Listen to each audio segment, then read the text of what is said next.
అండి, నమస్తే. Welcome to Rohini Krishna's world. ఈరోజు రెసిపీ సొరకాయలతో గారెలండి. ఈ కూల్ వెదర్లో వేడిగా ఈ గారెలు తింటే చాలా టేస్టీగా ఉంటాయి. ఈ గారెలు పైనుంచి క్రిస్పీగా, లోపల చాలా సాఫ్ట్గా ఉంటుందండి. ఈ గారెల్లోకి సైడ్ డిష్గా ఏమీ అవసరం లేదు, ఉట్టి తిన్నా కూడా చాలా రుచిగా ఉంటాయి. కాకపోతే వీటిని పల్లీ చట్నీ విత్ మాడుపు కారంతో గనక తింటే ఇంకా టేస్టీగా ఉంటాయండి. చూసారా, లోపలంతా మంచిగా కాలి ఎంత బాగుందో. మరి ఈ సొరకాయ గారెల్ని ఎలా చేయాలో మీకు కూడా చూపిస్తాను. నా కిచెన్లోకి వెళ్ళిపోదాం పదండి. మొదటిగా ఇక్కడ సొరకాయ అండి, లేత సొరకాయ తీసుకోవాలి. మనం కాయ ఒత్తినప్పుడు కొంచెం మెత్తగా ఉంటే మనకి లేతగా ఉన్నట్టే అలాంటి సొరకాయని తీసుకొని ఇట్లా ఫస్ట్ పైన ఉన్న చెక్కు మొత్తం తీసేయాలండి. ముదురు సొరకాయ తీసుకున్నప్పుడు ఏంటంటే గింజ ఉండిద్ది కాబట్టి మళ్ళీ మనం అవన్నీ తీయవలసి వస్తుంది. అలా కాకుండా లేతగా ఉన్నది తీసుకుంటే మనకి గారెలు చాలా బాగుంటాయి. ఈ విధంగా పైన ఉన్న చెక్కు మొత్తం తీసేసి ఒకసారి శుభ్రంగా కడిగేసేసుకొని ఈ సొరకాయని మనము తురుముకోవాలండి. ఈ విధంగా వీడియోలో చూపిస్తున్నట్టుగా మీకు ఎలా కన్వీనియంట్గా ఉంటే అలా అని మిక్సీలో అట్లా వేసి పేస్ట్ లాగా చేయకూడదు. ఈ విధంగా తురుముకోవాలి.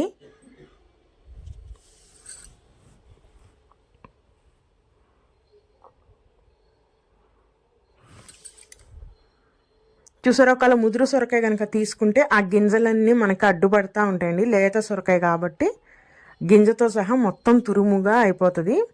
ఫైనల్గా మొత్తం తురిమిన తర్వాత ఈ విధంగా వచ్చేసిందండి. ఇప్పుడు దీంట్లోకి ఏమేమి వేయాలో మీకు చూపిస్తాను. ఫస్ట్గా దీంట్లోకి నేను ఒక 4-5 పచ్చిమిరకాయలు కట్ చేసుకున్నానండి సన్నగా. అలానే 2 ఉల్లిపాయలు కట్ చేసుకున్నాను. అలానే కొత్తిమీర, కరివేపాకు అండి, అవి కూడా సన్నగా కట్ చేసేసుకున్నాను. నెక్స్ట్ వచ్చేసి పచ్చి శనగపప్పు అండి. వీటిని నేను 1 గంట సేపు నానబెట్టుకున్నాను. ఈ శనగపప్పు అనేది ఆప్షనల్, మీకు ఇష్టం ఉంటే వేసుకోండి, లేకపోతే లేదు. కానీ వేసుకుంటే మనకి గారెలు ఇంకా టేస్టీగా ఉంటాయండి, అక్కడక్కడ తగులుతా. దీంట్లోనే కొంతమంది నువ్వులు కూడా వేసుకుంటారు. నాకు నువ్వులు అంత ఇష్టం ఉండదు కాబట్టి పచ్చిశనగపప్పు వేసాను. ఇప్పుడు ఒక 1/2 స్పూన్ వరకు పసుపు, అలాగే టేస్ట్కి సరిపడా సాల్ట్ అండి, అలాగే కారం కూడా మన స్పైసీనెస్కు తగ్గట్టు, ఎందుకంటే పచ్చిమిరకాయలు కూడా ఆల్రెడీ వేసాం కాబట్టి చూసుకొని మీ స్పైసీకి తగ్గట్టు వేసేసుకోండి.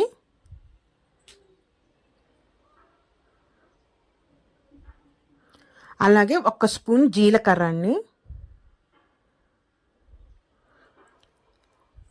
ఇవన్నీ వేసేసిన తర్వాత ఇప్పుడు ఇవన్నీ సొరకాయ తురుములో మొత్తం కలిసేటట్టు కలుపుకోవాలి. ఆ కలిపేది ఎలా ఉండాలంటే సొరకాయని గట్టిగా ఒత్తుతూ మనము కలపాలండి. అప్పుడు ఆ సొరకాయలో ఉన్న వాటర్ అనేది బయటకు వస్తుంది. ఇలా వాటర్ ఎప్పుడైతే వస్తుందో ఇప్పుడు దీంట్లోకి మనము బియ్యపిండి యాడ్ చేయాలి. బియ్యపిండి ఎంత యాడ్ చేయాలంటే సొరకాయలో వచ్చే వాటర్ దాన్ని బట్టి అండి, మనకి ముద్దగా తయారవ్వాలి.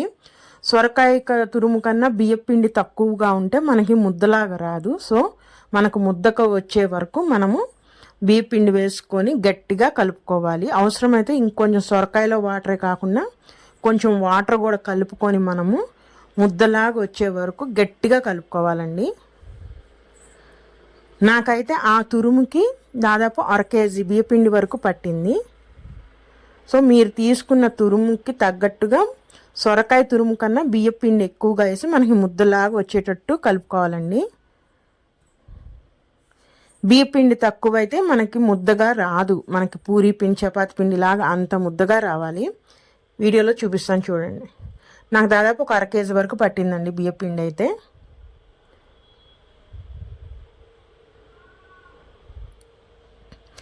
ఈ టైంలో కూడా మీరు లైట్గా ఒకసారి సాల్ట్ చెక్ చేసుకొని ఒకవేళ తగ్గినట్టు అనిపిస్తే కొంచెం యాడ్ చేసుకోవచ్చు ఈ టైంలో అయితే.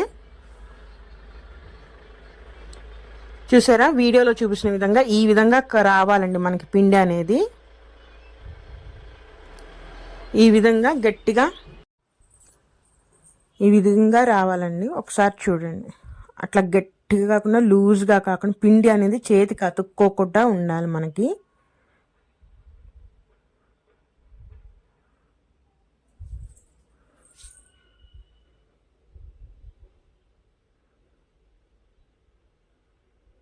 చూసారా, ముద్ద తీసి చేస్తే ఆ విధంగా ముద్ద రావాలండి మనకి. ఇప్పుడు దీన్ని మూత పెట్టేసి పక్కన పెట్టేద్దాము. ఒక 10 నిమిషాలు నాననిద్దామండి పిండిని.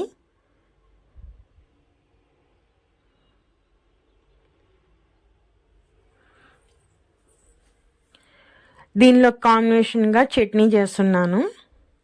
పల్లి చట్నీ చేస్తున్నానండి. స్పైసీ తగ్గట్టుగా పచ్చిమిరపకాయలు తీసుకొని ఫస్ట్ ఆయిల్ వేసేసి వేయించుకోవాలి. అలానే పల్లీలు కూడా వేసుకొని ఆయిల్ లేకుండా డ్రై రోస్ట్ చేసుకోవాలండి. మాడిపోకుండా మీడియం ఫ్లేమ్లో పెట్టుకొని వేయించుకోవాలి మనం పల్లీల్ని. ఈ పల్లీల్ని చల్లారిపోయిన తర్వాత తగిన సాల్ట్ వేసేసుకొని మనము మిక్సీ జార్లో గ్రైండ్ చేసేసుకుంటే పల్లీ చట్నీ రెడీ అండి. నేను ఇంకా వాటిలో అయితే ఏమి వేయను. చట్నీ రెడీ అయిపోయిన తర్వాత దాంట్లోకి నేను తాలింపు పెట్టేస్తున్నాను. అంతేనండి, పల్లీ చట్నీ అయితే రెడీ అయిపోయింది. ఇప్పుడు మనం మెయిన్ ప్రాసెస్లోకి వెళ్ళిపోదాము. నేను ఇక్కడ ఆయిల్ బాండి పెట్టేసుకుని ఆయిల్ వేసేసి బాగా, అంటే ఫస్ట్ హై ఫ్లేమ్లో పెట్టుకొని ఆయిల్ బాగా వేడెక్కాలండి. వేడెక్కిపోయిన తర్వాత అప్పుడు మీడియం ఫ్లేమ్లోకి తగ్గించేసేసి ఇప్పుడు మనము పిండిని కొంచెం కొంచెంగా తీసుకుంటూ గారె షేప్లో వేసుకోవాలండి. ఈ విధంగా ఒత్తుకొని మధ్యలో హోల్ పెట్టుకొని గారె ఏ విధంగా ఉండిద్దో ఆ విధంగానే వేసుకోవాలి. ఈ విధంగా మధ్యలో అలా హోల్ పెట్టడం వల్ల మధ్యలో నుంచి కూడా అది మొత్తం కాలుతుందండి. మనము గారెలు వేసిన తర్వాత ఫ్లేమ్ మటుకి మీడియం ఫ్లేమ్లోనే పెట్టుకోవాలి. లేదంటే పైన అంతా తొందరగా కలర్ వచ్చేస్తుంది, మనకి లోపల అనేది ఉడకదన్నమాట. అందుకని స్టార్టింగ్లో హై ఫ్లేమ్లో వేడెక్కిన తర్వాత నూనె మీడియం ఫ్లేమ్లోకి తగ్గించేసుకొని ఇంకా గారెలు వేయటం స్టార్ట్ చేయాలి మనము. చూసారా, ఈ విధంగా చేతికి కొంచెం వాటర్ రాసేసుకొని పిండి ముద్ద తీసుకొని ఈ విధంగా రౌండ్గా ఒత్తుకొని మధ్యలో హోల్ పెట్టి వేసేసుకోవటమే. మీకు ఎలా వస్తే అలాంటి, కొంతమంది కవర్ మీద వేస్తారు, కొంతమంది అరిటాకు మీద, అట్లా మీకు ఎట్లా కన్వీనియంట్గా ఉంటే అట్లా వేసుకోవచ్చు. నాకు చెయ్యి మీద వేయటమే అలవాటండి, సో నేను ఇంక అట్లా వేసేస్తున్నాను. కాకపోతే చెయ్యి మీద వేసినప్పుడు కొంచెం తడి చేతికి ఊరిక అట్లా తడి అద్దుకొని మనం వేసేస్తే అది తొందరగా చెయ్యి నుండి తొందరగా ఈజీగా వచ్చేస్తుంది. ఈ విధంగా ఆయిల్లో సరిపోయినన్ని వేసేసుకొని మనము ఆ మీడియం ఫ్లేమ్లోనే అటు ఇటు తిప్పుకుంటూ ఎర్రగా వచ్చే వరకు కాల్చుకోవాలండి.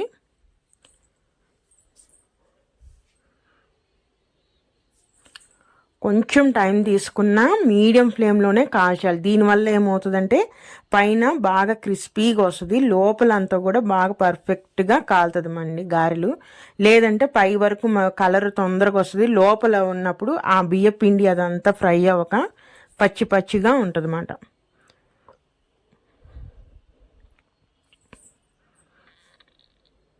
చూసారా, ఈ విధంగా రెడ్ షేడ్ వచ్చేటట్టుగా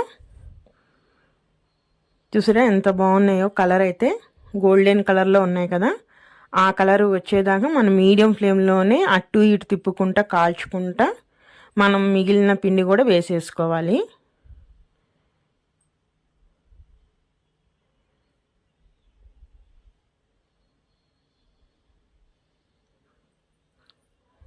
నెక్స్ట్ వాయి కూడా వేసేసుకున్నాను. ఈ విధంగా మనకి అన్ని కావాలంటే అన్ని వేసేసుకోవడమే. ఈ పిండిని మనము మళ్ళీ స్టోర్ కూడా చేసుకోవచ్చండి. ఈ విధంగా ఇవాళ కొంచెం వేసేసుకొని మళ్ళీ మనం ఒక అంటే ఎయిర్ టైట్ కంటైనర్లో పెట్టేసేసుకొని మనం ఫ్రిడ్జ్లో 3-4 డేస్ వరకు కూడా స్టోర్ చేసుకోవచ్చు. అంతకు మించి వద్దండి, ఎందుకంటే ఉల్లిపాయ యాడ్ చేస్తాం కాబట్టి ఇంకా అంతకు మించి ఉండకుండా ఒక 3 డేస్ వరకు కూడా మనం స్టోర్ చేసుకొని మళ్ళీ ఇంకొకసారి కూడా వేసుకోవచ్చు అండి ఈ పిండితో. ఎప్పుడు సొరకాయతో కర్రీలు ఇలాంటివి కాకుండా సొరకాయలు తినని వాళ్ళకి కూడా మనం ఇలాంటి గారెలు చేసి పెడితే బాగా తింటారండి. మా ఇంట్లో అయితే సొరకాయతో కర్రీస్ ఏం తినరు, ఓన్లీ సాంబార్లో కానీ మ్యాక్సిమం సాంబారే తింటారండి, ఇంకా కర్రీలు ఏం తినరు. అందుకని నేను సొరకాయతో గారెలు ఇలా చేస్తాను. చాలా బాగుంటాయండి. ఈవినింగ్ స్నాక్స్కైనా చేసుకోవచ్చు, లేదంటే టిఫిన్ కింద కూడా మనం చేసుకోవచ్చు అండి.